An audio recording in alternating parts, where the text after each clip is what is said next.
મોરબીમાં હડકવાના લક્ષણો દેખાયા બાદ સારવાર દરમિયાન એક વૃદ્ધાનું મોત નીપજ્યું છે। માળિયા મિયાણાના મોટા ભેલા ગામે રહેતા 70 વર્ષીય વૃદ્ધાનું મોત નીપજ્યું। પગમાં 6 મહિના પહેલા નોળિયા જેવું પ્રાણી કરડી ગયું હતું। વૃદ્ધાને છેલ્લા 2-3 દિવસથી હડકવા જેવા લક્ષણો દેખાતા હતા। મોરબી સરકારી હોસ્પિટલમાં સારવાર દરમિયાન તેઓનું મોત નીપજ્યું છે।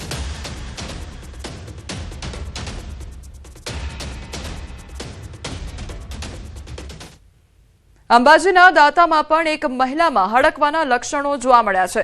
મહિલાને 7 મહિના પહેલા શ્વાને બચકું ભર્યું હતું, જે બાદ મહિલાએ કોઈ પણ સારવાર લીધી નહોતી। પાણી જોઈને મહિલાને હડકવાની અસર થતી હોવાનું અનુમાન લગાવવામાં આવી રહ્યું છે। અને કૂતરું કરડ્યું હતું એ દરમિયાન એમણે ઇન્જેક્શન કૂતરું કરડ્યા બાદ એક વાર લીધું નથી કે કોઈને પણ બતાવ્યું નથી અને અચાનક જ એમને અત્યારે હડકવાનું લક્ષણો દેખાય છે। અને હડકવાના લક્ષણમાં મુખ્ય લક્ષણ મેં જે તમને કીધેલું કે પાણી પીવાથી ડર લાગે એટલે હાઇડ્રોફોબિયા લાગે એ મુખ્ય લક્ષણ હોય છે। અને આ દર્દી અત્યારે સિવિલ હોસ્પિટલમાં દાખલ કર્યા છે। એમને અત્યારે અમે સામાન્ય દવાઓ બધી ચાલુ કરીશું।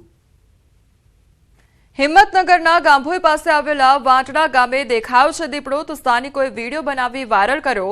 વાઘ આવ્યો કહીને વિડીયો વાયરલ કરવામાં આવ્યો છે।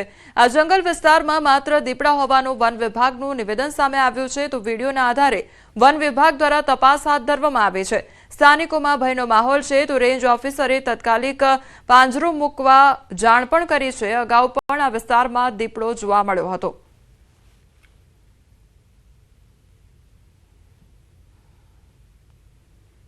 પોરબંદરના સાંસદ અને કેન્દ્રીય મંત્રી મનસુખ માંડવિયા જૂનાગઢ જિલ્લાના પ્રવાસે છે, ત્યારે તેમણે વંથલીના ટીનમસ ગામની મુલાકાત લીધી હતી। ગામડાઓમાં લોકોના પ્રશ્નોને સાંભળવા માટે વંથલી તાલુકાની મુલાકાત કરી હતી।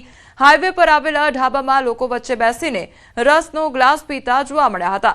ગામના લોકોએ પોતાના પ્રશ્નની રજૂઆત કરી હતી અને તેમને આશ્વાસન આપ્યું હતું કે તેમણે કરેલી રજૂઆતને યોગ્ય રીતે ઉકેલ આવે તે દિશામાં પ્રયત્ન કરવામાં આવશે। આ જે ટીનમસ ફાટકનું સર્કલ છે એને બનાવવા માટે અમે વહીવટી તંત્રને અવારનવાર રજૂઆત કરેલી છે, પણ કોઈ પ્રશ્નનો હલ ન થતા આજ રોજ અમને માલુમ થતા માનનીય કેબિનેટ મંત્રી મનસુખભાઈ માંડવિયા આવી રહ્યા હોય અને તેના સ્વાગત સ્વરૂપે અમો ચારેય ગામના એકઠા સાથે મળી અને આજ રોજ માનનીય કેબિનેટ મંત્રી મનસુખભાઈ માંડવિયાને રજૂઆત કરેલી છે અને અમને સંતોષકારક જવાબ આપ્યો, તો અમને આશા છે કે હવે આ પ્રશ્ન અમારો હલ થશે। જનપ્રતિનિધિ તરીકે જ્યારે હું જનતાને મળું છું, એમની વચ્ચે રહું છું, એમની શુભેચ્છાઓ, એમના સહકારથી આ ક્ષેત્રના વિકાસના કાર્યો પ્રત્યે અને વિકાસના કાર્યો કરવા માટે મને પ્રેરણા અને બળ મળે છે। દાહોદમાં ફૂલપરી ઉસરા રોડ પર ટ્રક ફસાઈ અને અંડરપાસની ઊંચાઈ ઓછી હોવાથી ટ્રક ફસાઈ ગઈ, તો નેશનલ હાઈવે ઓથોરિટીની બેદરકારી છતી થઈ છે। અંડરપાસમાં વારંવાર વાહનો ફસાતા હોવાની ફરિયાદ પણ ઉઠી છે। અનેક રજૂઆતો છતાં ઊંચાઈ ન વધારવામાં આવી, તો અંડરપાસની ડિઝાઇન સામે અનેક સવાલો ઉઠ્યા છે। તો ટ્રક ફસાઈ જવાની ઘટના સામે આવી છે। જે અંડરપાસ હતો તેની જે ઊંચાઈ છે તે ઓછી હોવાને કારણે અહીંયા અવારનવાર આ પ્રકારની ઘટના સર્જાતી હોય છે। જે મોટા વાહનો હોય છે તે ફસાઈ જતા હોય છે, તો અનેકવાર રજૂઆતો કરવામાં આવી છતાં પણ કોઈપણ પ્રકારની કામગીરી કરવામાં આવી નથી અને